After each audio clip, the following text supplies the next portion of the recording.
Hi, in the last video, I left you to kind of resolve the circuit, and hopefully, you get a you got a truth table like this one, okay?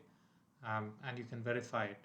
Now, what I want to do in this video is transform the truth table a little bit. Now, what we have been saying is this is a circuit that has got two states, x and y, right? So instead of writing the truth table with a kind of write the truth table in the sense with x, y, and a as the inputs and have different combinations of the inputs, what I want to do is I want to write the circuit so that we can see the behavior of the circuit when it is at each particular state. So what I've done is I've written the four states here: 0, 0, 0, 1, 1, 0, and 1, 1. And when the circuit is in state 0, 0, you can have two kinds of inputs, right? You can have a equal to 0 and a equal to 1. So those are the two inputs that you can have. And depending on what the inputs are, your next state, the state that your circuit goes into, is going to be different, could be different. So you can go into different states. And similarly, depending on what the inputs are, your output of the circuit, it can also be different. So it's basically transforming this truth table into this form. Okay, so let's just do that.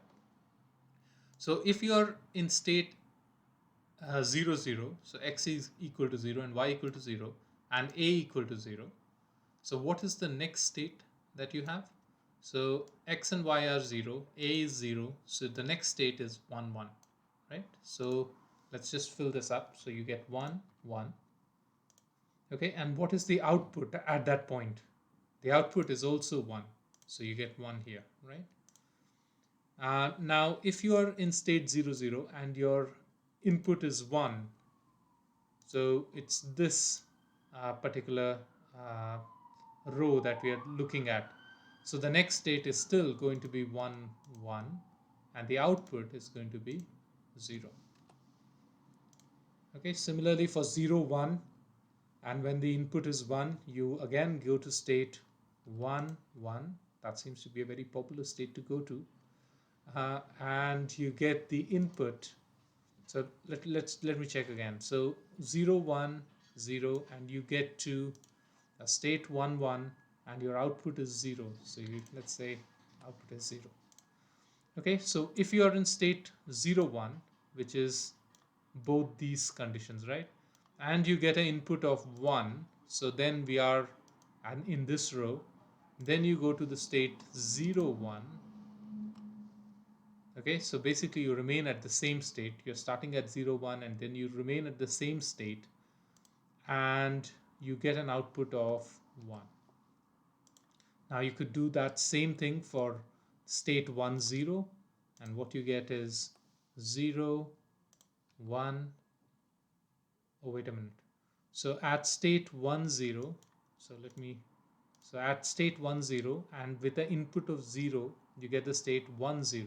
Sorry. So 1, 0, and you get an output of 1. Okay, next we look at this row where you have state 1, 0 and an output of 1. So you go to the state 0, 1 with an output of 0.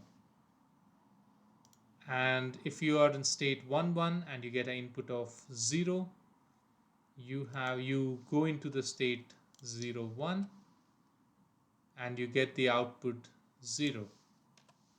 Similarly, if you are in 1, 1 and you get an input of 1, then you go to the state 0, 1. Okay, and you have an output of 1. So I think I made a mistake in this particular thing, right? So if you are in state 1, 1 and you have an input of 0, you go to the next state is 1, 0. So your next state, okay, is 1, oops, 1, 0. Okay, so that's what so this table is called the state table. Now, why is it called the state table? So you can look at any state. So if you look at the circuit and you say, well, this is in state 0, 1.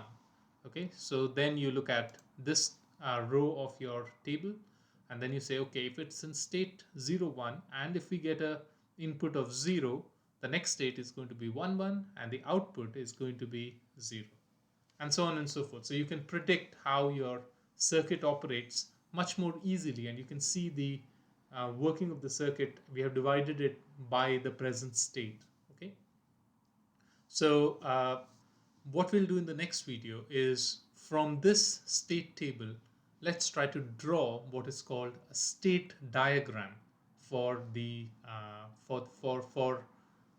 this sequential circuit.